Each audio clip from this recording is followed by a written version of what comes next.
किताब मैंने इस वजह से ये मौजू चूज किया क्योंकि ये हमारा एक ज़ाती तजुर्बा था एंड मैंने सोसाइटी में भी ऐसे बहुत लोग देखे जो सिंगल पेरेंट हैं, उनके साथ कितनी इनजस्टिस होते हैं, उनको कितना। आज हम आपकी मुलाकात एक ऐसी शख्सियत से कराएंगे जिन्होंने महज 20 साल की उम्र में किताब कलमबंद की, जिसका उन्वान है struggle of a single parent.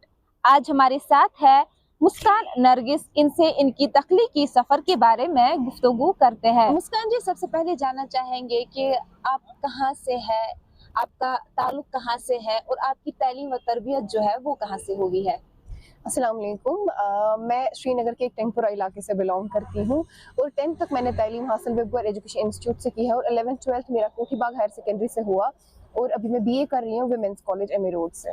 मुस्कान, आपसे ये भी जानना चाहेंगे कि आप अभी 20 साल की है और 20 साल की उम्र में आपने मुसन्निफ का लक़ब जो है वो अपने नाम कर लिया है, ये किताब लिखी है, कैसे आपके दिमाग में आया? और इसका नाम भी जो है काफ़ी डिफरेंट है, तो थोड़ा सा इसके बारे में हमें बताएं।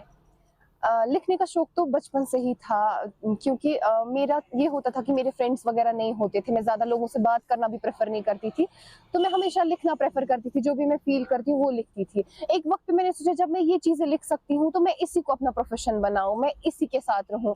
एंड उसके बाद फिर मैंने 11th-12th में आर्टिकल्स देना स्टार्ट किया न्यूज़पेपर्स वगैरह में और मैगजीन्स में मैं पोइट्रीज लिखती थी। फिर इन दिस ईयर 2023 मैंने सोचा कि मुझे इस पे एक बुक लिखनी चाहिए सिंगल पेरेंट पे, क्योंकि ये हमारा एक ज़ाती तजुर्बा है एंड मैंने मम्मा से डिस्कस किया इस बारे में and she was very happy. उसने कहा कि हाँ आप करो एंड उसके बाद मैंने ये किताब लिखी। मुस्कान, आपसे जानना चाहेंगे, जैसा कि मैंने पहले ही कहा कि थोड़ा यूनिक नाम है इस किताब का, तो ऐसा नाम किताब को देना और ऐसी किताब क्यों लिखी है?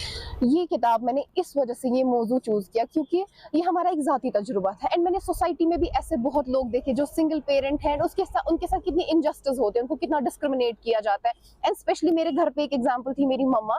तो मैंने सोचा एक लेडी इतना स्ट्रांग बन के 2 बच्चियों को रेज कर रही है, फिर इतना स्ट्रांग बन के सोसाइटी के साथ टैकल करना, तो ये स्टोरी दुनिया के सामने आनी चाहिए सो दैट बाकी सिंगल पेरेंट्स को भी एक स्ट्रेंथ मिले, वो भी स्ट्रांग हो कि अपने बच्चों को रेज करे या खुद कोई मुकाम हासिल करे। मुस्कान जी, यहाँ पे सिंगल पेरेंट की आपने बात की, तो क्या आपको लगता है कि जो सिंगल पेरेंट होते हैं उनको बच्चे पालने में काफ़ी दिक्कतें आती है? और अगर हम सोसाइटी की बात करें तो सोसाइटी इस बात में लगी होती है कि कब इनके बच्चों से गलती हो जाए, कब इस पेरेंट को हम नीचा दिखाने की कोशिश करें, तो क्या कभी आपने इसको महसूस किया है? बिल्कुल, मेरा मानना यही है कि सोसाइटी का हर एक इंसान की ज़िंदगी में एक अहम किरदार रहता है एंड फिर सिंगल पेरेंट की ज़िंदगी में तो एक क्रूशियल रोल वो प्ले करते हैं। एंड उसके बाद जब मेरी मम्मा एक सिंगल पेरेंट थी या वो हमें रेज़ कर रही थी, सोसाइटी का हमेशा यही होता था या स्पेशली मेरे अपनों का यही होता था कि कब इनसे कोई गलती हो जाए एंड हम उसको एक मेन टॉपिक बनाएँ हर एक मजलिस का।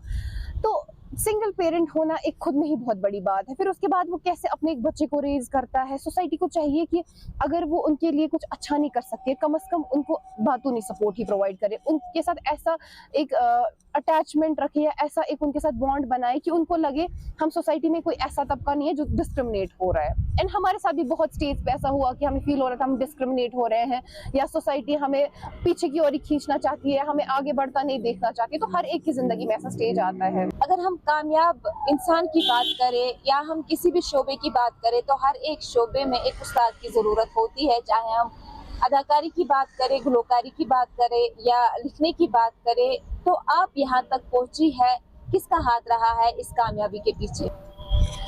बिल्कुल, हर शोबे में एक उस्ताद की ज़रूरत होती है हर इंसान को, चाहे फिर आप कुछ भी कर रहे हो, चाहे एक राइटर है, कुछ भी है। एंड मेरे सफ़र में मेरा टीचर जो है वो और कोई नहीं, मेरी मम्मा ही थी। फ़र्स्ट ऑफ ऑल वही सबसे बड़ी सपोर्टर थी। और अगर राइटिंग फील्ड की बात करें एक प्रोफेशनल टीचर की, तो Bisma Ayub, she is also an author, तो वो बहुत अच्छी ऑथर है। उसने मेरी हेल्प की है इसमें, कहीं पे भी कोई प्रॉब्लम मुझे आती थी क्योंकि मेरी फर्स्ट बुक थी, तो मैं हमेशा उनसे डिस्कस करती थी इस पॉइंट पे क्या होगा, यहाँ पे क्या होगा। Like from writing this book to publishing she has been with me and उसने बहुत सपोर्ट मुझे किया है।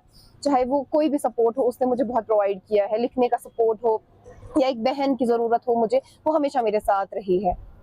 मुस्कान जी, आपकी किताब के बारे में भी बात हुई, इसके साथ साथ ये भी जानना चाहेंगे कि लिखने के अलावा आपके क्या शौक है? लिखने के साथ साथ मेरा ये शौक है कि मैं लोगों की खिदमत करूं, चाहे फिर उसको सोशल वर्कर का नाम दे या कोई और नाम दे, क्योंकि मैं चाहती हूँ कि बीइंग अ गर्ल जो चीज़ें मैंने फेस की कोई और फेस ना करे। किसी भी वे में जैसे मैं लोगों की हेल्प कर पाऊँ मैं करूँ, मैं उनकी खिदमत जिस वे में भी कर पाऊँ वो मैं करूँ। ये मेरा बहुत बड़ा शौक। मुस्कान जी, आपसे जानना चाहेंगे कि जैसे कि आपने किताब लिखी है तो आगे का सफर रहेगा लिखने का या फिर ब्रेक लेगी? नहीं, ऐसा तो बिल्कुल नहीं है, ब्रेक नहीं लूँगी, क्योंकि इस चीज़ को मैंने लिया है, अब ठान लिया है कि ऐसा करना है तो करके ही रहना है। एंड इंशाल्लाह कमिंग मंथ्स और कमिंग वीक्स में कुछ और भी बड़ा आने वाला है इंशाल्लाह। तो मेरी उम्मीद है कि वो अच्छा ही हो एंड मैं बहुत हार्ड वर्क कर रही हूँ उसके लिए। बहुत अच्छा लगा आपसे बात करके। ज़्यादा बातें करना चाहते थे आपके साथ, लेकिन वक्त इजाज़त नहीं देता है, इसलिए आपसे आखिर में मैसेज क्या रहेगी हमारे यूथ के लिए? मेरा मैसेज यूथ के लिए यही रहेगा कि आप बहुत हार्ड वर्क करें, जो आपके अंदर कोई टैलेंट स्किल है उसको उभार कर सामने लाए, बहुत ज़्यादा हार्ड वर्क करें और फेलियर से बिल्कुल ना डरे, क्योंकि जो गिर कर संभलना सीखता है उसकी ही जीत होती है। एंड फेलियर से इंसान को कभी नहीं डरना चाहिए। जब वो गिर कर उठता है या संभलता है और वो अपने आप में एक बेस्ट इंसान बनता है, एक बेस्ट चीज़ जिस भी फील्ड में वो जाना चाहता है एंड वो मुकाम हासिल करके ही रहता है। मुस्कान जी, आपका बहुत बहुत शुक्रिया, आपने अपने कीमती वक्त में से चंद लम्हात हमारे साथ गुजारे। अगर अल्लाह ताला ने चाहा तो फिर से आपसे मुलाकात होगी इंशाल्लाह। मुझे भी बहुत अच्छा लगा आपसे बात करके।